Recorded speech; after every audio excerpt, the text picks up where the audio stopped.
আওয়ামী লীগের দোসর নাজমুল ইউনিয়ন পরিষদের নাজমলকে বলতেছি, আমি শহীদ হরিঙ্গির গোষ্ঠে খুলনায় গেলি, তারপর তোমার ব্যঞ্জন সিগারেট খাবার চুদান্ন বাট্টো, তোমার বাসার বাজার করা বাট্টো, তুমি এখান থেকে গোশ নিয়ে ১,০০০-১,২০০ টাকা বিক্রি চুদাই ব্যঞ্জন চুদাইতি আর বাসায় বাজার করতি, তাই না?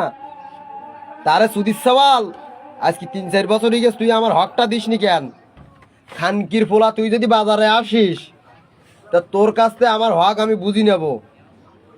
ওই যে বিদ্যুৎ দিয়া বাড়ি ৫০ কেজি গোশ নিয়ে গেলাম, পরে তোর ভাই মেজবা তুল দিল, আমার গাড়ি সাজাই দিল ৫০ কেজি, তা কেজিতে যদি ২০০ টাকা করে আমারও দিস, তে ১০০ কেজিতে দাম আসে কত? সেখান থেকে ৪,০০০ টাকা দিলে ওইটা বাদ দে, বাদ বাকি টাকা নিয়ে আয়। আর ওই ২০ কেজি ১০ কেজি ১৫ কেজি ওই বাবলুর গাড়ি টাড়ি নিয়ে যেতাম, ওগুলো তোর মাফ করে দিলাম, ভিক্ষা দিলাম, রোজার পরে জাগার টাকা দিতে পারিনি, তা তোরে দিলাম।